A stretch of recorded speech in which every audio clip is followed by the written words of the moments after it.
नमस्कार। म रमा आचार्य, प्रधानाध्यापक मनिका आतर्क विद्यालय माङसिङमुङ 1 इलाम गजुरमुखी इलाम।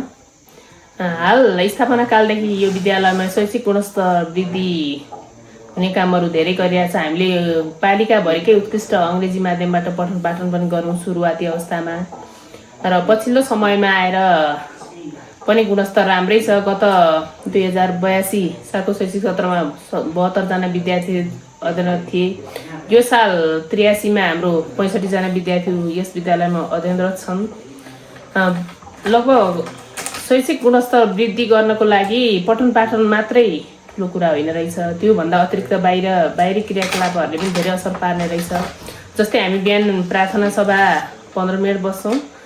प्रार्थना सभा सँगसँगै अब स्पिच कन्टेस्टहरू राखिया हुन्छ। त्यो विद्यालयको बारेमा केही कुराहरू लेखेर भन्ने आफ्नो समय विद्यार्थीलाई 5 मिनट प्रदान गरिन्छ। दैनिक अभ्यास त्यो काम गर्छौँ हामी। 10:15 देखि हाम्रो कक्षा सुरु हुन्छ।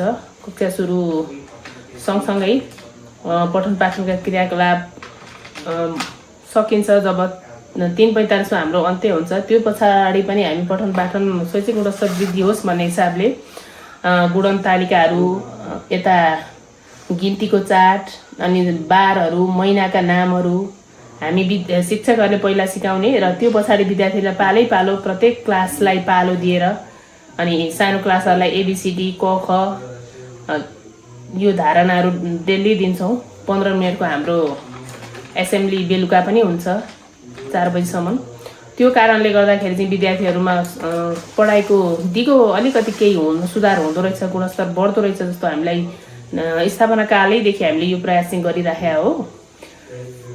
त्योदेखि बाहेक हाम्रो साप्ताहिक क्रियाकलापहरू भर्खरै आएर चाहिँ अब अतिरिक्त क्रियाकलापहरूको थोरै समय घट्या छ।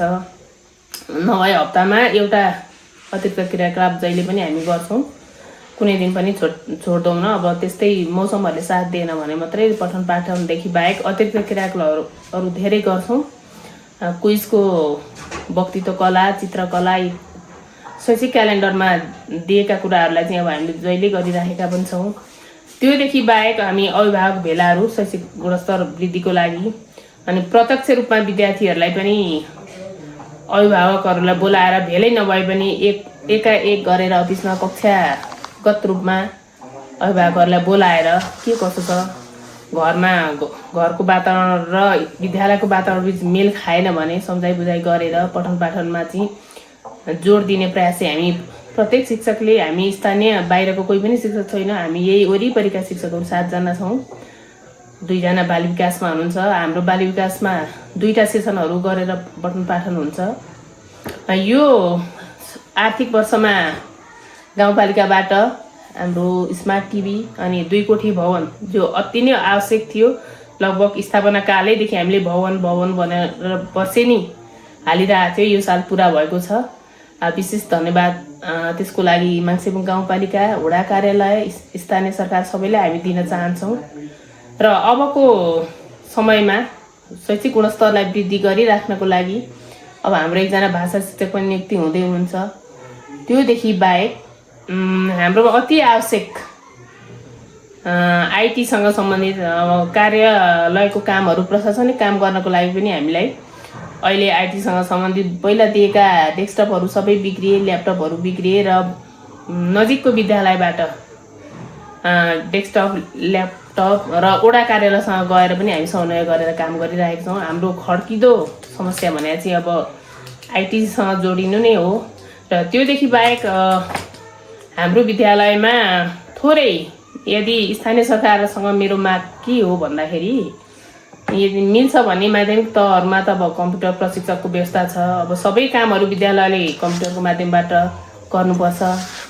1 जना कम्प्युटरसँग काम गर्ने मान्छे नै भर्सक आधारभूत विद्यालयहरूमा भए।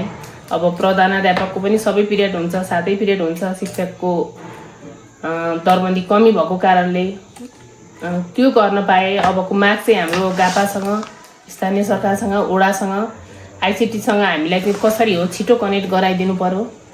भौतिक पूर्वाधार अबसँग रिलेटेड अर्को भनेको हाम्रो अब खेल मैदान पनि साह्रै साँघुरो, सानो र अस्तव्यस्तै छ। छेउमा किनारामा पहिरो पनि जान थालेको छ। भर्खरै बनिएको भवनको त्यो माटो सोरेर गर्दाखेरि साँगुरो पनि भएको छ ल यसलाई विस्तार गर्नको लागि केही रकमहरू हामीले आश पनि गरेका छौँ। योभन्दा अगाडि पनि धेरै दिनुभएको छ, हामीले सदुपयोग गरेर बनाएका पनि छौँ र अझ पनि अब यो विद्यालयको शैक्षिक गुणस्तरलाई कायम गरिराख्नको लागि सबैभन्दा पहिला हामी सम्पूर्ण टिचरहरूलाई पहुँच योग्य एक एकवटा ल्यापटप दिएर अनि अब कार्यालयको काम गर्नको लागि डेस्कटप ल्यापटप पर्याप्त मात्रामा र विद्यार्थीलाई सिकाउनको लागि पनि अभाव भएको कारणले हामी माग गर्न चाहन्छौँ विद्यालयमा प्रत्येक स्टाफ बराबर एउटा एउटा डेस्कटप अथवा ल्यापटपको उपलब्धता होस्।